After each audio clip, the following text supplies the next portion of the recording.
Good afternoon, everyone, and welcome to today's APM webinar, Systems Thinking in a Project Management, a case study in success for the NHS. I'm delighted that Andrew Wright from Dynamic Technologies Limited is joining us today to share some knowledge.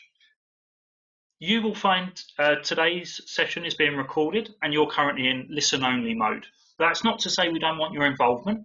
You can submit questions on your main control panel, but during this presentation, Andrew would love your input.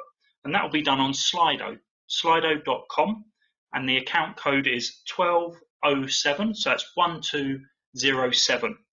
My name's Robert Allen, and I'm your APM Branches Manager, and I'll be your host for today. It's great to see so many people online. I'd also like to say a great thank you to the volunteers of the APM Branches and SIGs who have worked very hard to make these webinars happen. So, on to Andrew. Andrew has 30 years experience in managing innovative and complex projects and is a founding member of the Systems Thinking SIG. Andrew is a fellow of APM and a chartered project professional. Andrew, over to you. Thanks very much, Rob. Well, I'm here today to tell you about the project I'm most proud of, even though at the time it was pretty challenging and I never had to work more than 7 days a week. So I've worked with academia throughout my career, and the result of that is that I'm always trying to understand what makes projects work better. And I've worked with a very diverse range of clients and industries. The common factor throughout is using innovation to tackle high-risk projects.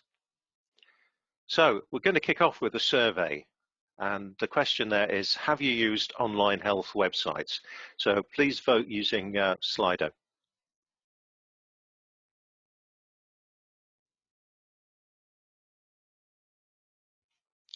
Perfect, thank you, Andrew. We're definitely getting some submissions, which is great to see. So hopefully everyone can see that. So please join us at slido.com, and the account is 1207.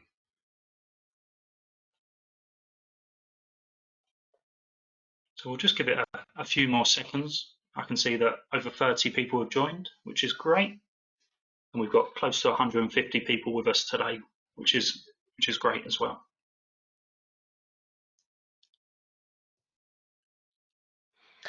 Yes, as I look at those figures building up, I see it's interesting. Certainly my daughter is very much would go online in preference to going to see a real doctor. So perfect. We'll give it a couple more seconds. Yeah. We'll get to roughly the 50% completion, but it definitely looks like when required is leading the way with 43%, occasionally around the 34%, the no 21%. So Andrew, I'll bring that to an end and I'll pass back to you. Brilliant, thanks.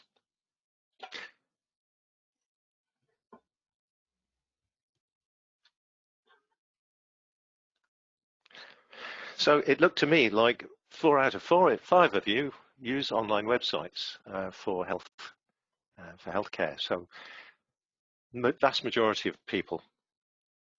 So the story behind the NHS Direct website was, until fairly recently, when people were sick, they would visit the GP or go to A&E if that was more urgent. And many of those visits were unnecessary, as other sources of advice were adequate, quicker, and cheaper. New technology offered an online place to go first, to reduce unnecessary visits to doctors, GPs, and to provide a quick digital age alternative for our millennials. AI diagnostic symptom checkers that ask the user questions to advise them on the best course of action, and rich supporting information to help develop people's understanding. And this is a screenshot I took of that website 10 years on. It's for NHS Direct Wales. It's still live and kicking. We were faced with complicated technology. So we're doing integration for the first time between a diagnostic expert system, which was the first in large-scale public use, and a commercial website content management system.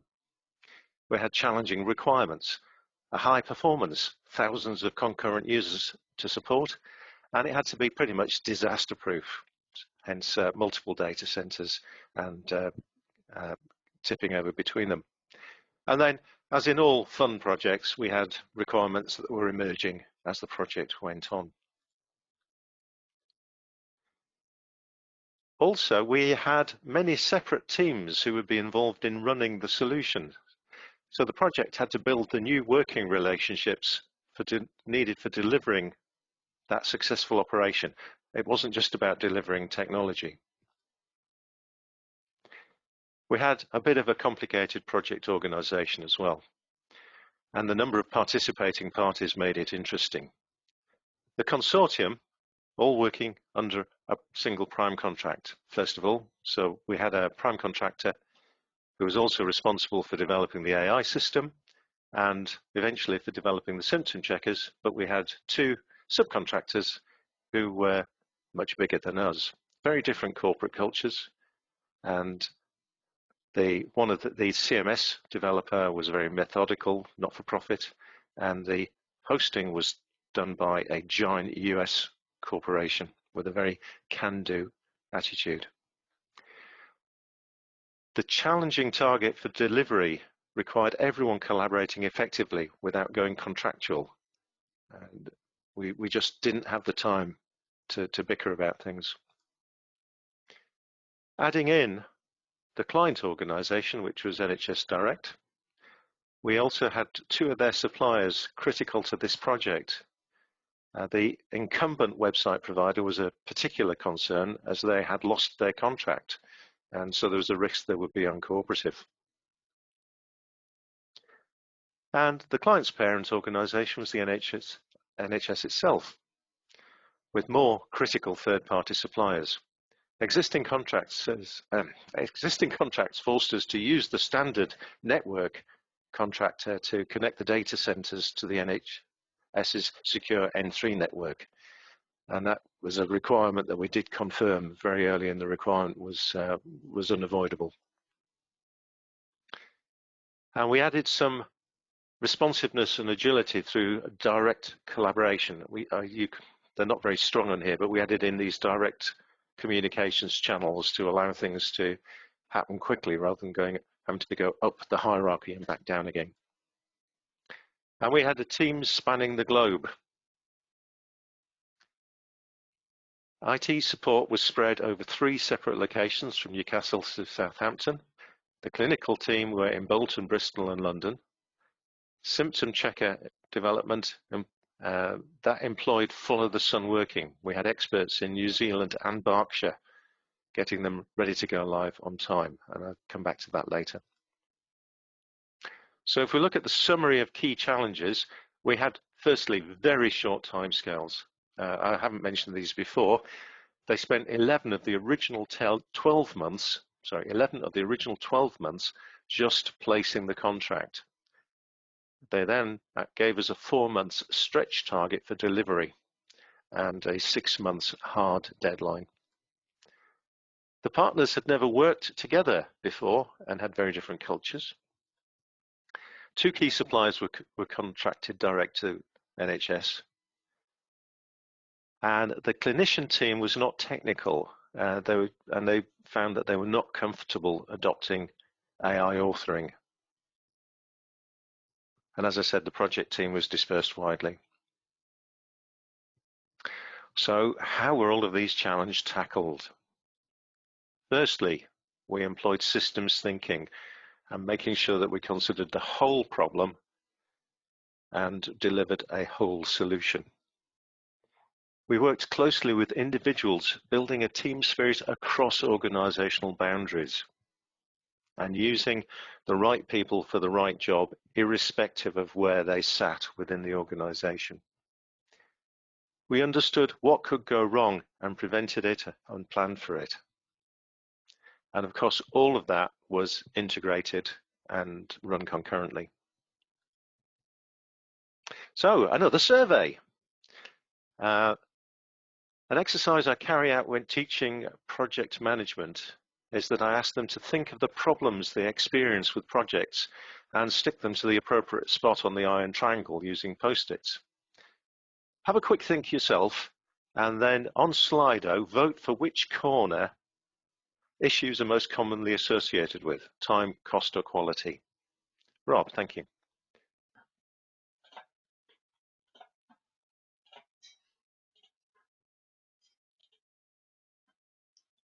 Thank you, Andrew, and everyone. We're definitely getting some votes. So time at the minute is leading with 51%. Quality and cost fluctuating, but quality currently has a higher percentage.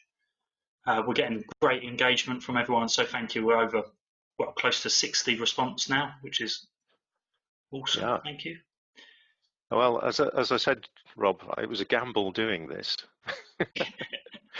because this isn't the answer I normally get. So right, okay.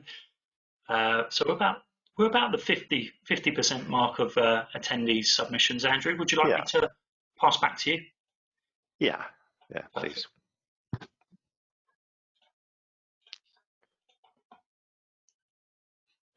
Yeah, so that feedback was saying that time is the problem. That is, time is most commonly associated with problems. When I do this exercise when teaching, I get this result pretty consistently.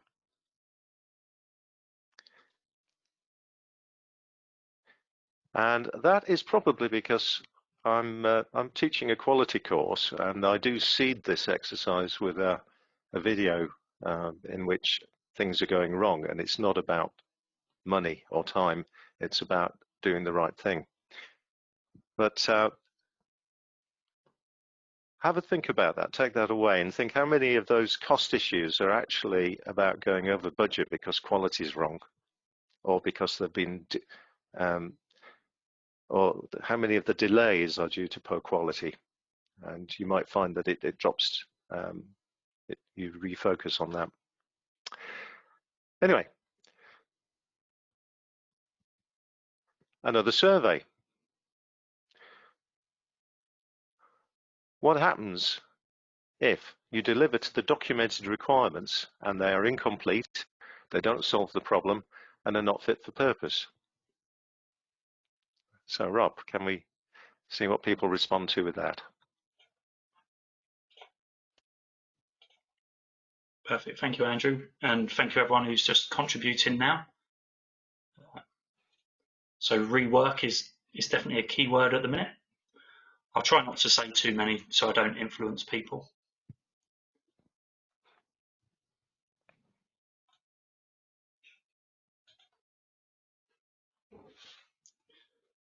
It's great to see all the different words coming through and the contributions, so thank you everyone. I'll leave it open for a couple more seconds. We'll try and get to that 70 mark again for contributions. Yeah, but change, rework, replan are all sitting there vying for top place, aren't they? And all of those are associated with delays and cost escalation. Perfect, Andrew. So it is vitally important, isn't it, that if the consequence of getting the documented requirements wrong is are these things, then we're going to see projects that overrun and go over budget. Yeah, I think it's sort of stabilized there then. Yeah. Perfect, thank you. Shall we move on then, Rob? Yeah, certainly. Coming back to you. Brilliant. Yeah. So if we don't get them, then we get spiraling costs, spiraling delays. And there is a beautiful example of that, which has very recently been in the news, which is the 737 MAX. They were not allowed to delay. They were not allowed to go over budget, but they were allowed to fall out the sky, sadly. Systems thinking helps address understanding the complete scope of the solution and its interaction with the environment, which avoids unexpected impacts, and it helps with understanding the dynamics of the solution in use. So even simple systems can be chaotic, and unexpected dynamic characteristics are surfaced in action. So what mistake Boeing made was that designers broke their smart pilot dumb aircraft model that they've worked with for forever, and introduced smart aircraft systems without briefing the pilots. So they didn't know what to do when those systems failed, because the pilots are a critical element of the flight control system.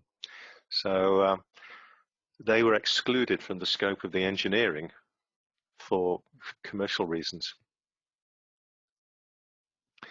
I just want to do something here about draw attention to the difference between efficiency and effectiveness, because some people don't know what it is. And in fact, some people argue there is no difference. But if we look at a project on an IDEF diagram, we've got objectives coming into the project, we've got resources going into the project, and we're looking at the output. So the question is, what's effectiveness? Effectiveness is how well the objectives are achieved by the output. And efficiency is about how the resources are used to achieve the output, right? What I would stress is that if you are not effective on a project, there is no point being efficient, because as you all reported, if the requirements are wrong, if you're not solving the problem, then you're not going to be efficient. You can't be efficient. And this is echoed in systems thinking's principles. So first principle is focus on effectiveness, not efficiency. Resist the urge to come to quick conclusions. Understand the bigger picture. We've just completed an exercise in the SIG using systems thinking to forecast the economic impacts from COVID, and so that we can use that to challenge planning of major infrastructure projects. And recognize that a system structure generates its behavior. Make assumptions explicit and test them. Even the blindingly obvious can be wrong. Change perspective to increase understanding. I needed 5 different perspectives on one program to bound the scope. And appreciate that mental models define current reality and expected futures. We all use the same words, but many with different meanings. Another way of thinking about the problem is as an iceberg. There is a lot more below the surface than is visible above. If you don't probe down and understand what lies beneath, you can have some nasty surprises. I'd like to thank Nassar Majoti from WSP for this next couple of slides. It's beautiful in explaining what's going on. So let's talk about scope first. Western culture has centuries of reductionist thinking, analysis, specialization, ever tighter focus on details and quick wins. This has a real weakness though. If we are to look at the future of the car, does it lie solely in improving its existing components? Oriental culture is much more open to strategic thinking, looking at the big picture and long-term success. While incremental improvements to car components are continuing, the future actually lies in disruptive changes, alternative power sources, driverless control, and improved situational awareness, as these are driven by social and environmental benefits. The reductionist approach is to break down the complete problem into ever smaller elements of solution. The risk is that these small component solutions do not then fit back together again to solve the whole problem. The holistic approach places the problem at the focus of the solution design. High levels of interaction during its design ensure that the parts of the solution will all fit together. will all fit together to solve the complete problem. Systems thinking tools are mainly graphical, as befits something that's talking about the big picture. We have things like fishbone or Ishikawa diagrams, rich pictures, a technique that I was introduced to many years ago, really help draw out the big picture. We get things like actor maps or concept maps, trend maps, causal loop diagrams. This is the technique that we in the SIG used, picked to try out understanding the potential impacts of COVID on major projects, and actually can be used to do some numerate quantitative modeling as well. Coming back to the project though, the second critical element was working with individuals. As I explained, they're very disparate and dispersed. The project is a system too, so systems thinking also helped in building the team. We focused on success, not process or money. In other words, we put effectiveness over efficiency. We crossed organizational boundaries so that everyone had one aim.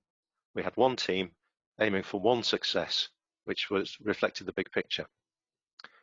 This created flexibility in thinking, solving problems quickly and shifting work to those most appropriate, exploiting the right mental models. Building trust and collaboration avoided contractual behavior with the associated delays. Individuals commit to high-performing teams as it's emotional. Organizations can't. And the other thing was, because we were so short of time, we couldn't afford anything going wrong. We had to foresee any significant problems and avoid them delaying us. And this drove active risk management throughout the project. We had weekly risk reviews with key stakeholders, which engaged them, leading to their ownership of risks, actions, and decisions. And that greatly reduced any friction within the organization of the project. It increased responsiveness, increased the effort that people put in, improved collaboration, and we saw openness and honesty that made life very much easier for us. Let's have a look at some of these risks that and how we manage them. So risk one was about network connectivity. We had to connect the data centers to NHS's own N3 secure network, and a telecom supplier had already been contracted to the NHS to provide that N3 network and its connections. So at this point, what I'd like you to do is look at Slido and log when, during this following scenario, you feel and start to feel uncomfortable enough to want to do something. Okay. So day 0, we understand that there's a 60-day lead time for installation under the service level agreement, but we've got 120 days until target for delivery. So our Gantt chart looks something like that. At day 20, the order is placed. We have 100 days until the target, but we've had to ring fence 14 days for testing. We found that the SLA was actually working days, not elapsed days. So that was 83 elapsed days, and our float almost vanishes at that point. So by day 34, our acceleration request has been declined by the supplier. Day 41, no news from them. Day 55, no news. Day 62, situation normal, no news from the telecom supplier. Day 76, no news. Day 90, just 10 days from delivery, still no progress reports, no news. Day 97, nothing. Day 100, 1 working day before connection due. A problem. work hasn't started. There's been a communication breakdown with the subcontractor.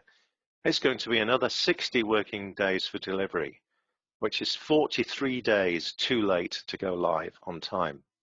How would you feel?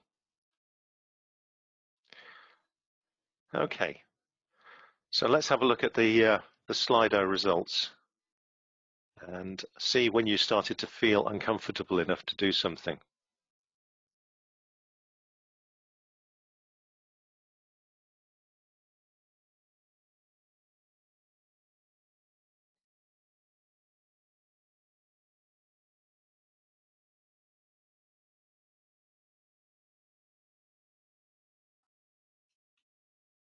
Thank you to everyone who's submitting so far. So, as Andrew says, at what point on that journey did you start to feel uncomfortable?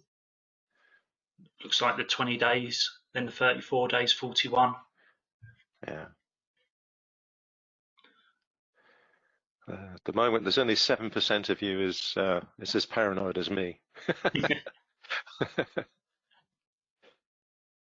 Yeah. Okay.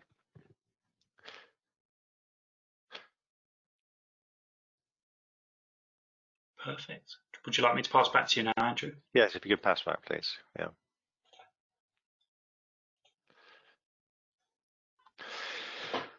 Well, it's good that all of you started to feel uncomfortable. What I'm just going to do now is to run through what actually happened, adding in our risk management. So, day zero, we identified the risk and logged it as high impact, low probability. Day 20, when a lot of you started to feel very uncomfortable, we raised the risk probability and we requested acceleration from the telecom supplier. By day 34, we raised the risk level further and we started investigating an alternative solution. And by day 41, that alternative solution was designed and the security approval had been sought for it. By day 55, it had been approved by NHS InfoSec as a temporary measure for use up to 4 months. And by day 62, we've decided to cost it out. By day 76, it came back. A miserable, pitiful £5,000 on a £6 million contract. By day 90, we decided to definitely authorize it. And by day 97, the alternative solution was in test. And on day 100, we just put the contingency, we just said we'll just put the contingency solution live. No impact on the delivery date at all. When we got that phone call, I had the worst attack of Schadenfreude I've ever experienced. I had trouble not laughing at these people, these numpties who had messed up completely, and we had put a solution in place that meant we were completely secure from their incompetence. So if we could just have a look at those survey results again.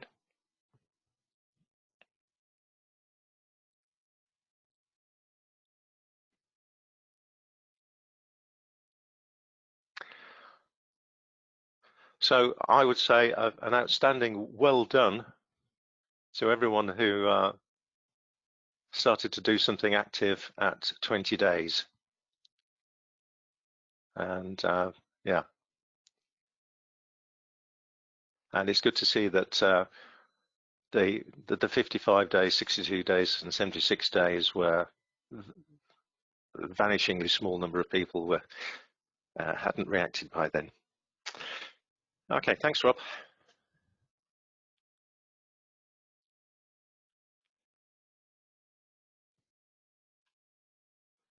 So, moving on to the next risk. The NHS Direct clinical team clinicians who were supposed to be providing the knowledge base was composed of very senior nurses, not millennials. And building knowledge-based systems is still programming. And they were not comfortable at all. They were classic mature experts. Sticking with the clinical team to use our authoring tools risked not being able to deliver on time. And so we went back to NHS Direct, and they agreed to outsource those symptom checker developments, with the clinical teams testing and ratifying those symptom checkers before go live. So it was an equitable splitting of the workload, and they recognised the need that their original approach wasn't viable. Another risk that we identified was performance. Relational database management systems are simply not designed for speed. Yet in the contract, we had a minimum performance level with financial penalties, heavy financial penalties, if we didn't achieve them. So I demanded performance testing as soon as possible, and the in-house project manager put together a lovely little load testing simulator, which revealed a 20% shortfall in performance. And as the real world was only going to be tougher than the simulator, we needed to do something. So what were the options? Well, option one was to fix now, and that would cause delays, and because we had a very, very small team, and the risk was that we'd miss delivery. And the other option was to fix it after go live and hope that the demand wouldn't reach that service level agreement until after it had been fixed. Luckily, despite my feeling that option two was the smart one, the team voted with their feet and fixed it immediately. We took a 3-week hit on development, but we just managed to squeeze it in. And the SLA, and I say luckily because the SLA was hit within 3 weeks of going live.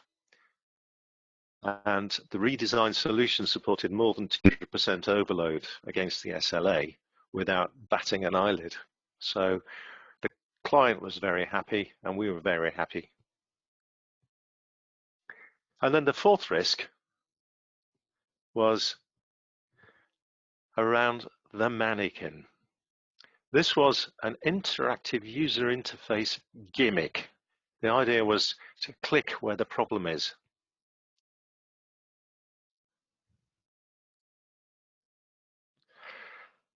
And to be honest, it was pointless.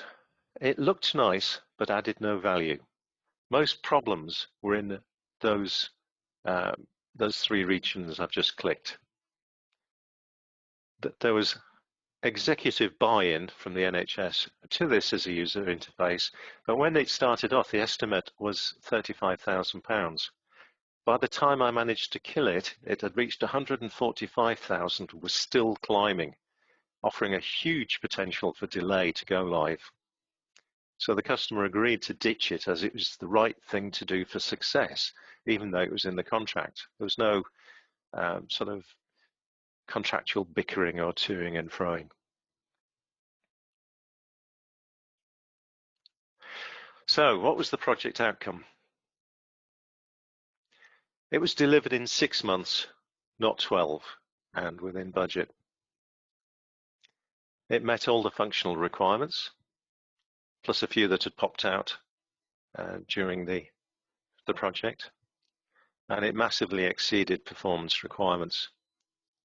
And it transformed the flexibility of the website to launch new symptom checkers. When we went live, we went live with the 5 symptom checkers that had been on the original website that we were replacing. But that had climbed to 44 in just 6 months, where previously that 6 months would have seen 1, 2, or 3 possibly, depending on how complicated they were. And the other thing was that the editorial team could update the content at will without having to go through any sort of IT development process. So this is the final survey. Back to Slido. Do you think, would you rate this as a high performing project?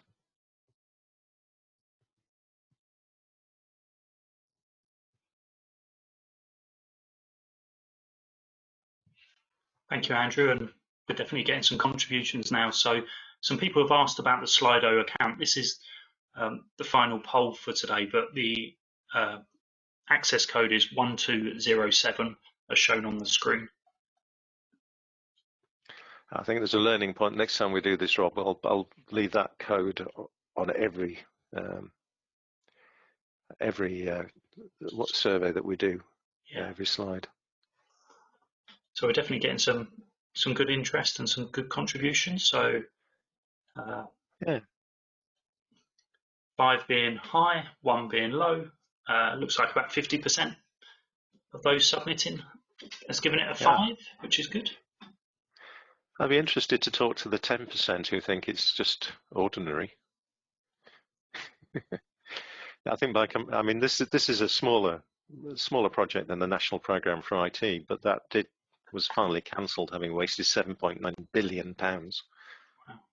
Wow. There you go.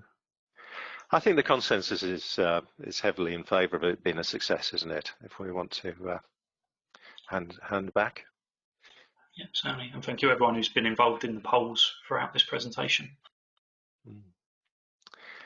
So, well, the customer thought so. They announced they had saved £65 million in year one alone, when as I said, the design, build and operate service was £6 million for 3 years. And it went on to win 4 awards, not least of which was a Queen's Award for Enterprise and Innovation for the prime contractor who provided the AI element of this website. And I was there at the presentation. Even though I had been subcontracted in to lead this project, I was both delighted and very honoured to be there for the Queen's Deputy Lieutenant coming in to award us with that. And some very nice things were said to me both by the Chairman and the Chief Executive. So just to recap, how was success achieved? Systems thinking. We considered the whole problem, that is to say, both the solution, how the solution was going to address the NHS Direct problem, and how the project was going to deliver given the very tight constraints. We worked closely with individuals and built a team spirit across boundaries. We didn't let organisational boundaries stand in the way of very tight and effective collaborative working. And in the whole of the 6 months I was working on this, I only had one occasion where I didn't have total disclosure in a timely way. And I took the chap outside after the meeting and said, don't do that again. And we put a lot of effort into understanding what could go wrong, and we prevented and planned for it. And that was very effective indeed. And all of it was integrated. Yeah, this was all done by a very small core team. We were having our risk reviews and team meetings once a week, including some very senior stakeholders. And we had a monthly contractually obligated stakeholder meeting, but all the detailed gritty work, all the key decisions were made on those weekly meetings by the guys at the coalface. So it's time for questions. I think we've managed to get through that in a fairly good time. That's 40 minutes. I'll just put a slide up here. My contact details, at the bottom, Rob's contact details. There's a book that you might be interested in reading which pulls together these principles about putting quality back in the balance of the iron triangle, and has a lot of case studies in there about how to do about how that's worked out and what happens if you don't do it. And those of you who have been intrigued or interested by this, there's a link there to the APM Systems Thinking SIG. Please join us. We're doing some very interesting stuff at the moment, and I think you would be interested in seeing how systems thinking can be applied quickly and easily to boost project success. So question time, Rob. Thanks. Excellent. Thank you, Andrew. And firstly, I'd like to say thank you for sharing what was a successful case study and going by the questions. And we've also had some comments from the attendees to say, great presentation. Thank you for sharing. So I'll move on to the questions if that's okay. So the first one's from David, who asks, why is this approach not more common? I think it's an educational issue. I think most people are just not aware when particularly at the project sponsor level, that the way to deliver things quicker and cheaper is by delivering the right thing right first time. Front-end loading is a term that I've heard bandied around a lot on projects, but it's instead what seems to happen is a rush to concrete, certainly on civil engineering projects, because people say time is money, therefore any time we cut at the beginning is a saving we make. But it's a commonly heard adage that there's never time to do it right, but there's always time to fix it, and that's what we see happening. So one of the things that in the SIG we've been focusing on is how do we get across to project sponsors, the people who are paying for this, that they will save money and save time and boost their success by doing getting the requirements right in the first place. Excellent, thank you, Andrew. So I'll move on to the next question from Andrew, who says, could you say a bit more about placing the problem at the center of solution design and the practicalities of what you do differently to a conventional design process? What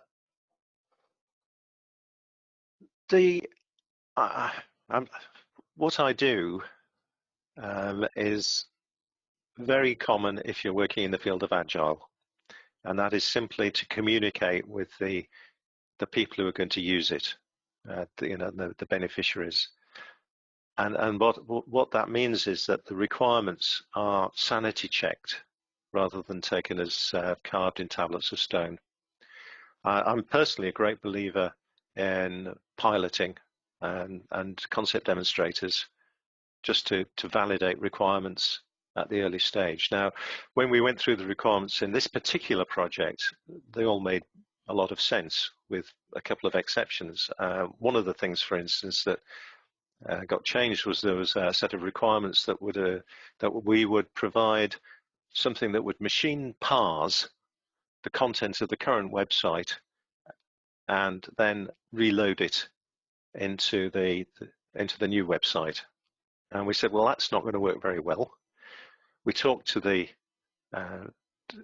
editorial team, and I said, well, what's this going to look like? And they said, actually, we'll take the opportunity to refresh the content. So that was a big chunk of work that was going to be done as a piece of clever IT, and almost certainly would have failed, and instead was passed over to a manual process. And there was no money changed hands in that. It was just, we all want this to work. If it's delivered on time and on budget, we'll be happy.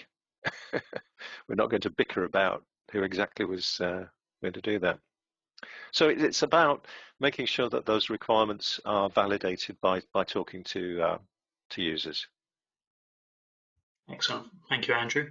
I'll try and link two questions here together. So someone's asked if you're able to share what the budget was for the project And then the extension of that was managing the risk more important than managing the cost or the schedule? Well, it's on there. I think that the overall budget was was around 6 million. The managing the schedule was the most important thing, because it would be perceived as a failure if it was delivered after, later than that 6 months. That was a political target, but there it is. It was so. Time was of the essence. Time being of the essence meant that we couldn't afford to make mistakes.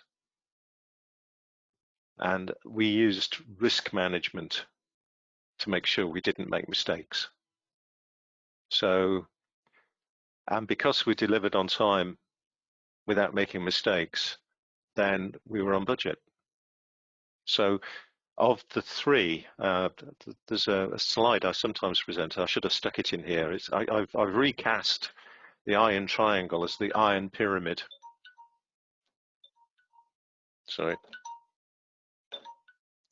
As the iron pyramid. So the bottom layer of the iron pyramid is requirements and quality. If you get that right, then it supports delivering on time. And if you deliver on time and you've done your estimate right, then it'll be on budget. So it says put the iron pyramid says get your focus on the requirements and quality first, and then the other things will follow. Perfect, thank you. Again, I'll combine a couple of questions. I can see Helen and Wendy have one around agile. So one was, how does this fit with agile? And an expansion on that is, could you talk a little more about how this approach fits with the agile methodology in terms of breaking down into 2-week chunks? Can it still align with systems thinking approach? Hope so. And she says, thank you very much for a great presentation. Right. Well, thank you. Yeah, agile.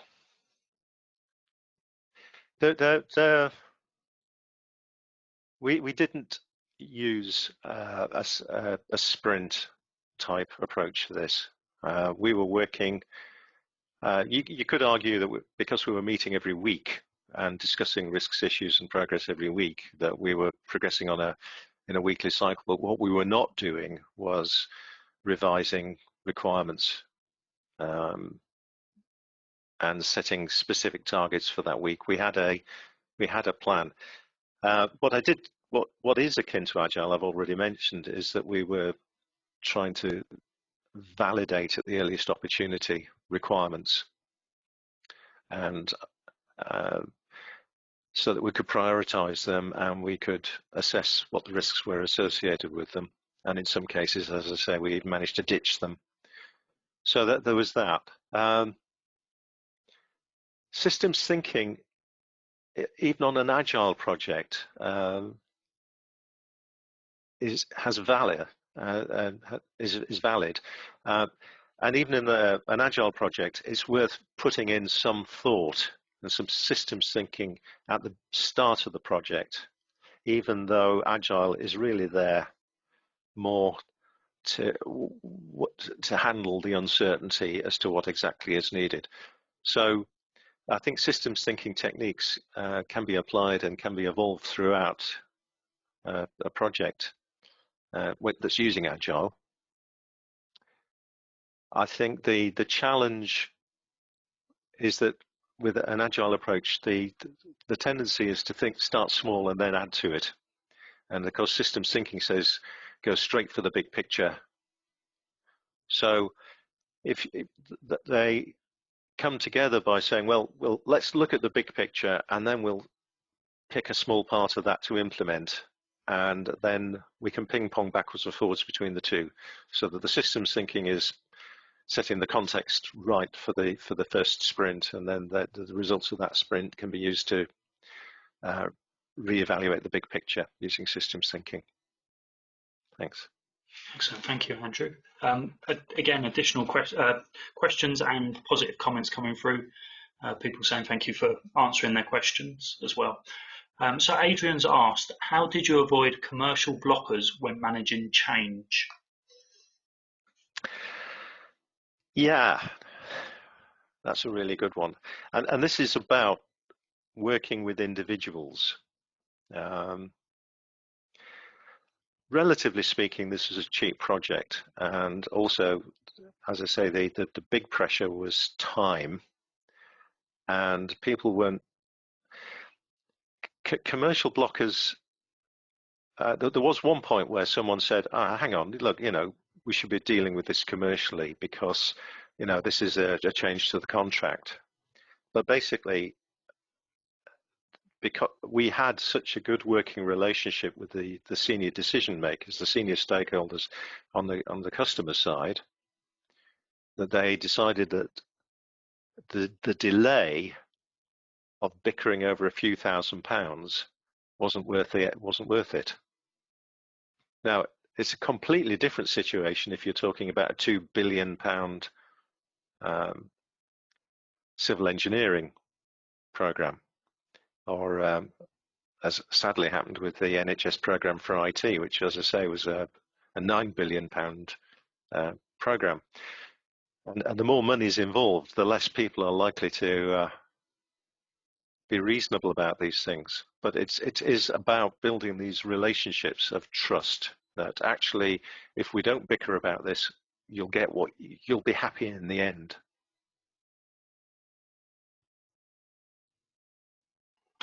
Excellent, thank you. So Lindsay and a couple of other people have asked about that relationship with the NHS, and red tape's been mentioned. How did you deal with that and still be effective and use system thinking methodology? Yeah. Well, we were very lucky in the sense that the NHS Direct people we were dealing with were not particularly bureaucratic, and the upshot of that was that where there was NHS red tape in the parent organisation, what we did was we used the skills and relationships of the NHS Direct people to liaise with their NHS colleagues and schmooze them. It's the bottom line. But I mean, one of the red tape elements we couldn't get around was the N3 supplier timeline. That was contractual, and they insisted on it and wouldn't budge, wouldn't accelerate it, and then messed up completely. So where we couldn't get a reasonable response to to something that was red tape, we identified it as a risk and managed around it. Excellent, thank you. So David has asked, the default would have been a project that would have looked very different from the one you established. It would have been the wrong project. Why do you think people don't define and establish the right project in the first place? Because it's difficult, and I honestly believe that after 30 years of experience, there's only one person in 6 can actually has the right wiring in the brain to forecast far enough into the future to say what they really want. Particularly with complex IT systems or complicated IT systems, if they stick to simple requirements rather than trying to solutioneer, then that helps. But early in my career, I spent a lot of time working on advanced AI systems, and certainly when I was dealing with the Royal Navy, what we did was a lot of concept demonstrators. So they'd written out requirements, and in some cases they just didn't know exactly what they wanted. So we spent a period of I think it was 2 years on a project definition phase to actually put together concept demonstrators that looked like they did what the final product was, though they didn't do it. And they could look at that then and say, we want it to do this, or we don't want it to do that. And it's, if you actually put something in front of people that does what they've asked for, then they immediately see the flaws in it. If you're building a nuclear power station, that's not so easy. But I think BIM is a technology that's brought that ability to do proof of concept, concept demonstration, very much into the civil engineering field. And I heard a very interesting story about an operating theatre for a hospital that an organisation had been commissioned to build, and they built it in BIM first. They took the surgeons into the BIM cave and showed them the operating theatre, and they then said, right, what do you think? And they said, oh, that's lovely, just what we want. But then they did something very clever, and this is the other factor to this. It's about consequences of failure. They said to these guys who'd said that was lovely, to these surgeons, right, when you sign this off, you will be accountable for the cost of change. And at which point they suddenly got a lot more critical, and there were a whole series of changes came out at that point. So two factors there. One is most people find it very difficult to visualize what they want, and then the other thing is you need to make sure that they are held accountable for getting it wrong, and then they will be much more motivated to get it right. Excellent, thank you. Great example and further insight there, Andrew. So just perhaps final question for today, Andrew. Is your systems thinking based in any way on soft system methodology by Checkland? And that was asked by Dave. My own personal systems thinking isn't based on Checkland. I think it's a result of the way I think about systems is just the way I've evolved personally. But I think there's a lot of information out there. Different approaches. I don't have anything against Checkland. I don't have anything particularly positive to recommend it. Certainly, one of my former colleagues on the SIG was a user of Checkland's soft systems methodology, and she swore by it. So she'd found it very helpful and useful. The thing to bear in mind, I think, is that systems thinking isn't just a methodology. It's a spectrum from just thinking, and at one end of the spectrum, it's just constantly thinking about the big picture rather than getting yourself suckered down into fine detail.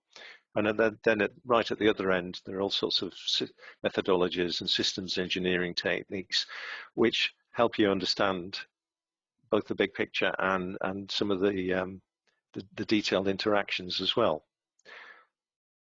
So, yeah, I grew my own, I have to say, but I'm very happy to push that anyone else's approach or insights, because it works for me. On behalf of the APM and all the attendees that have joined us today, I'd like to say thank you to you for giving up your time, your knowledge, and sharing a great insight into a very successful project. So thank you for that. Yeah, thanks everyone. Okay, bye.